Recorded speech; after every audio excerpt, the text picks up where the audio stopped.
అక్కడ ఉంటారు.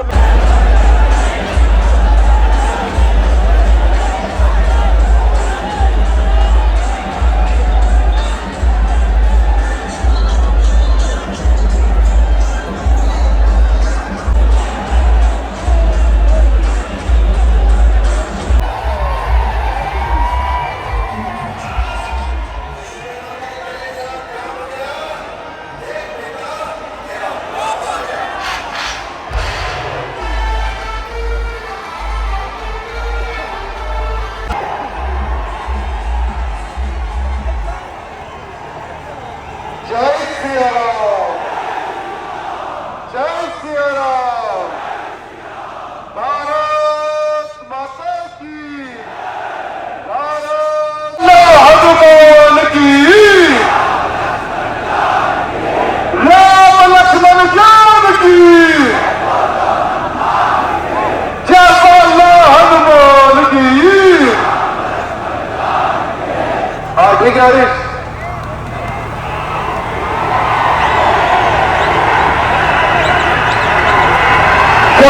छत्रपति शिवाजी महाराज की, जय बोलो महाराणा प्रताप की, जय बोलो संभाजी राजे की। कैसे थके क्या आज? समय तो 11 बज चुके हैं। 11 बजने के बाद भी मेरे राम भक्त इतनी बड़ी संख्या में यहाँ पर है, मैं आपको सच से प्रणाम करता हूँ, धन्यवाद प्रकट करता हूँ।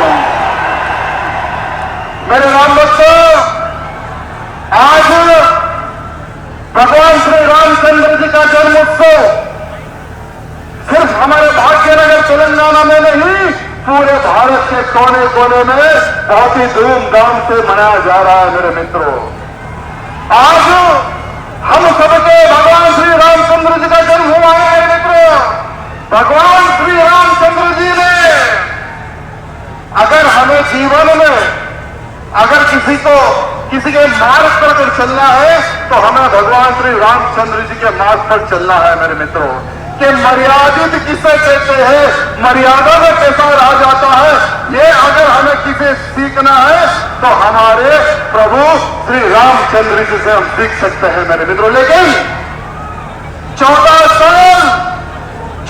साल प्रभु श्री रामचंद्र जी ने वनवास काटे हैं, सिर्फ एक जोड़े कपड़े से भाई लक्ष्मण के साथ सीता मैया को लेकर वनवास काटते हैं। लेकिन भगवान श्री रामचंद्र जी ने अपनी तीर और अपनी कमान नहीं छोड़ी। मेरे मित्रों, क्योंकि भगवान श्री रामचंद्र जी को पता था कि दुश्मन कहीं से भी आ सकता है।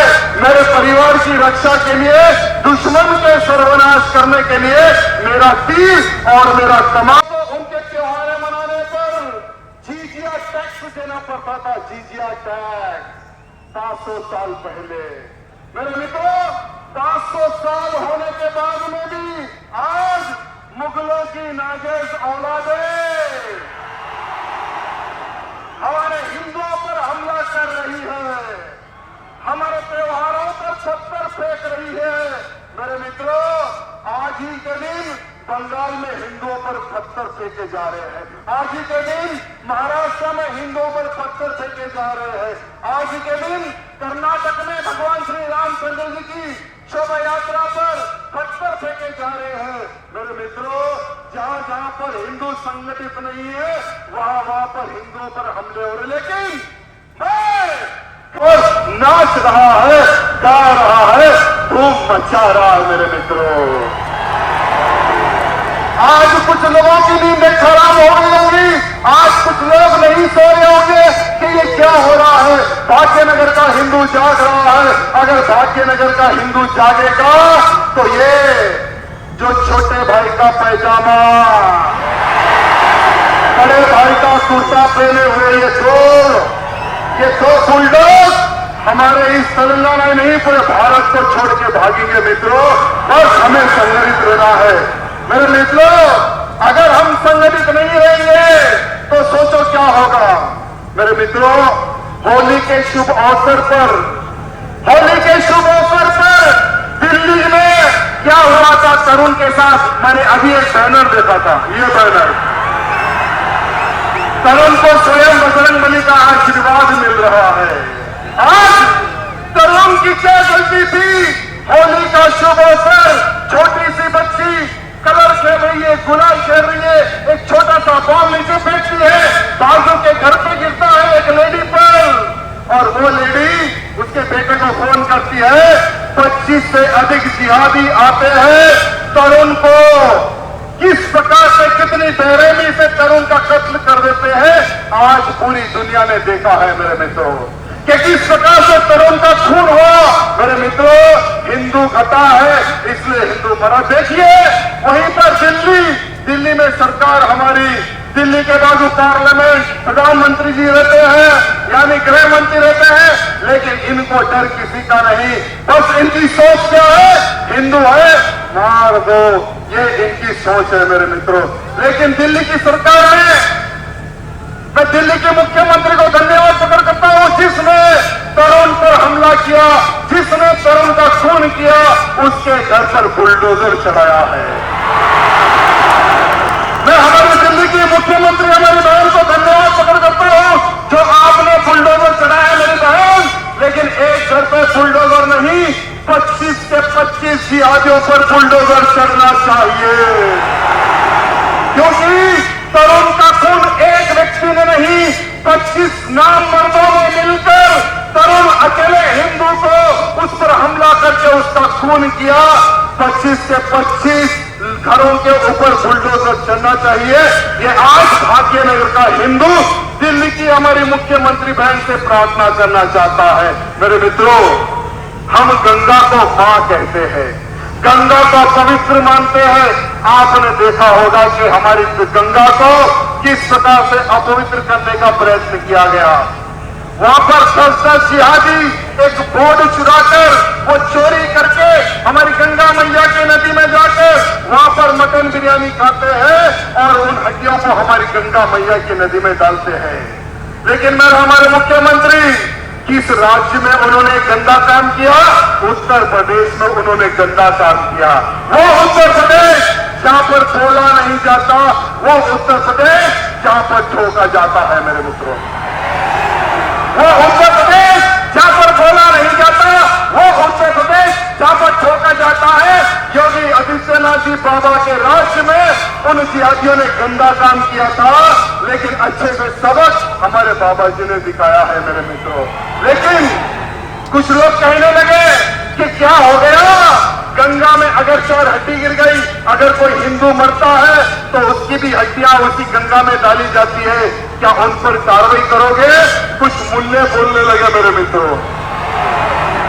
तो मैं उनको कहना चाहूंगा, ठीक है, अगर ये तुम्हारी सोच है तो हमारे वाल्मीकि समाज के वीर, हमारे वाल्मीकि समाज के वीर शेर का गोश्त खाते हैं, शेर का। जहां पर तुम लोगों के प्रार्थना घर है, अगर वो प्रार्थना घरों के सामने हमारे वाल्मीकि शेर, अगर शेर की हड्डी खाकर तुम्हारे, जहां पर तुम्हारे प्रार्थना घर अगर वहां फेंक दे तो तुम लोग तो दंगा कर देते हो, दंगा। लेकिन तुम्हारी जैसी सोच हमारी नहीं है, क्योंकि हम सबको लेकर चलने वाले लोग हैं, और अगर हमसे जो टकराता है उसको मिट्टी में मिलाना भी हमें जानना है। सुनो मेरे मित्रों, आपने देखा होगा कि किस प्रकार से ईरान में खामेनी पर हमला इजराइल ने किया। खामेनी पर हमला अमेरिका ने मिलकर खामेनी को 72 घोड़ों के पास पहुंचा दिया। कहां पहुंचा दिया? लेकिन वो कंट्री अलग, वो देश अलग, लेकिन तेलंगाना के इन लोगों को क्या हो गया समझ में नहीं आ रहा। भारत के लोगों को क्या हो गया पता नहीं कि ये लोग खामेनी की मौत पर अपनी छाती पीट कर रो रहे हैं मेरे मित्रों।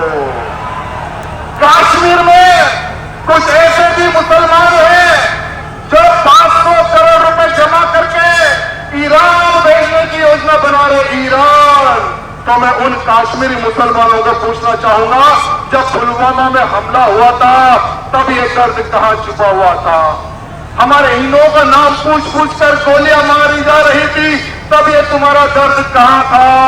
हमारी वीर सेना भारत की रक्षा करती है, आतंकी हमला होता है, हमारी वीर सेना मरते हैं, हमारे जवान मरते हैं, तब ये तुम्हारा दर्द कहां जाता है? मैं कश्मीर के मुसलमानों को पूछना चाहूंगा, जब तुम्हारी जेब ढीली नहीं होती है। आज ईरान में एक व्यक्ति मरता है, वहां पर युद्ध होता है, तो भारत के कोने कोने से लोग पैसा भेज रहे हैं ईरान में। अरे पैसा रखो, बेचो। मेरी एक निवेदन है, ये छोटे बुलडॉग बड़े बुलडॉग से मेरी निवेदन है, अरे पैसा अगर भेजना ही है तो पैसे के साथ में ये बड़े बड़े जो फ्लाइट जा रहे हैं ना, उसमें बैठकर तुम लोग चले जाओ ईरान। अरे चाहे तो बोलो टिकट हम बुक करवा दे, कितने फ्लाइट होना है बोलो वो भी बुक करवा दे। ये बड़े ओवैसी छोटे ओवैसी जितने लोगों को ईरान लेकर जाना है, ईरान लेके चले जाए। कम से कम यहाँ की दलितरी थोड़ी ईरान में तो चली जाएगी। लेकिन मित्रों, ये मत सोचो ये कन्वर्टेड जिहादी बहुत तरह किस प्रकार से लोग जागरूक हो रहे हैं। सोचो, अगर भारत देश पर किसी इस्लामिक देश का अगर हमला हो जाए, मेरे मित्रों ध्यान से सुनना, भारत देश पर अगर किसी इस्लामिक देश का अगर हमला हो जाए, हमारे बाबा साहब अंबेडकर जिन्होंने एक पार्टीशन, एक बहुत अच्छी बुक लिखी है, हमारे बाबा साहब ने एक बहुत अच्छी बुक लिखी है मेरे मित्रों, इनके लिए बाबा साहब क्या कहते हैं कि ये लोग देश से ऊपर अपने इस्लाम को रखते हैं। अगर हमारे भारत देश पर अगर हमला हो जाता है तो ये लोग हमारे भारत देश के खिलाफ खड़े हो जाएंगे मेरे मित्रों। उन देश के साथ ये लोग खड़े हो जाएंगे जो भारत पर हमला करने की सोच रखते हैं, उन देश के साथ ये लोग खड़े हो जाएंगे मेरे मित्रों। मेरे मित्रों, कभी ये लोग पाकिस्तान को अपना अब्बा बना लेते हैं, कभी ये लोग फिलिस्तीन को अपना अब्बा बना लेते हैं, कभी ये लोग ईरान को अपना अब्बा बना लेते हैं। आखिर तुम लोगों के कितने बाप है मुझे समझ में नहीं आता। एक है, दो है, कितने हैं समझ में नहीं आता। मेरे मित्रों, आज ये लोग सीधा सीधा ये संदेश दे रहे हैं कि हम गजवा हिंद की प्लानिंग भारत में कर रहे हैं। गजवा हिंद माने भारत में रहकर भारत से युद्ध करने की प्लानिंग कर रहे हैं। मेरे मित्रों, आज मैं डंके की चोट पर यह कहना चाहूंगा कि सुन लो रे कट्टारो, जो गजवा हिंद का सपना तुम लोग लेकर जो जी रहे ना, हम जीते जी गजवा हिंद नहीं, पूरे भारत को भगवा हिंद बनाकर रखेंगे। और जब तक हम जिंदा है, मेरे भारत देश को हिंदू राष्ट्र मैं जब तक ना बना दूं, ना मैं चैन से बैठूंगा, ना ही तुम सियासियों को चैन से बैठने दूंगा। हमारे मुख्यमंत्री जी, आपने हेट स्पीच पे एक बनाया है, आप हेट स्पीच को ही नहीं दे सकते बोलकर आपने बिल पेश किया है। किसके लिए? हम हिंदुओं के लिए। अरे जहां जहां पर इनकी सरकार आती है कांग्रेस की, हर बार इस प्रकार के आप लोग एक अलग प्रकार के गंदा प्रकार के कानून लाते हैं, सिर्फ हिंदुओं को तोड़ने के लिए, हिंदुओं की आवाज दबाने के लिए। मेरे मित्रों, जितने लोगों के फोन है सभी के फोन लाइट ऑन कर दो। आज हम हिंदू राष्ट्र का सपना इसी स्थान पर लेंगे। भारत को हिंदू राष्ट्र बनाने का संकल्प इसे चौराहे कर लेंगे। मेरे मित्रों, जितने लोग हैं सभी के फोन यानी ऊपर नहीं, नीचे तारे दिखने चाहिए, नीचे तारे। मेरे साथ सबको बोलना है, मैं जब तक जीवित हूं आज ये संकल्प लेता हूं, मेरे भारत को जब तक मैं हिंदू राष्ट्र ना बना दूं, मैं चैन से नहीं बैठूंगा। पूरे भारत से गौ हत्या पर प्रतिबंध न लगा दूं, गौ माता को राष्ट्र माता का दर्जा ना दिला दूं, मैं खामोश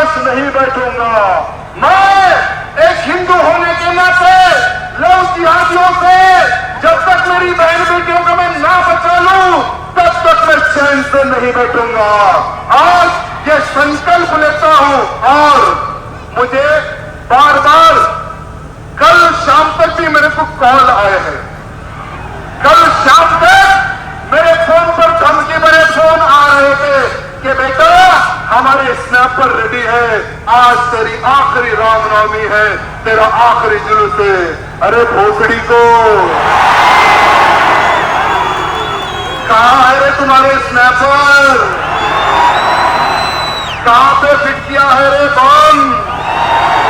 अरे हम हिंदू हैं, माथे पर तिलक, जिगर में है दम, छाती ठोक कर कहते हैं हिंदू है हम, हिंदू है हम किसी के बाप से डरते नहीं। तुम्हारे ये फोन से, तुम्हारे लव लेटर से हम डरने वाले नहीं। बेटा जिस दिन भी राजा सिंह को खत्म करने की सोचो ना तो जरा अच्छे से सोचो, क्योंकि अगर तुम्हारे वार से ये राजा सिंह बच जाएगा तो तुम्हारी नस्लों को ये राजा सिंह खत्म कर देगा। हमारे अमित शाह जी को मैंने पत्र लिखा था, अमित शाह जी मैं सुरक्षा की भीख नहीं मांगता हूं, अमित शाह जी मैं सुरक्षा की भीख नहीं मांगता हूं, लेकिन ये आतंकी कौन है उनका ठिकाना बता दो, क्योंकि आज मैं राजनीति में हूं, पहले मैं भी एक शैतान था। धर्म की रक्षा के लिए, देश की रक्षा के लिए हमने भी तलवार उठाई थी, लेकिन राजनीति में आने के बाद में हमने तलवार को हमारे मंदिर में लगा दिया है। फिर से मेरे धर्म की रक्षा के लिए, फिर से मेरे परिवार की रक्षा के लिए, फिर से मेरे हिंदू समाज के लिए मुझे वो रास्ता न बताना अगर हम वो रास्ता। जय श्री राम, राम लक्ष्मण जान की, जय बोलो हनुमान की, राम लक्ष्मण जान की, जय बोलो हनुमान की।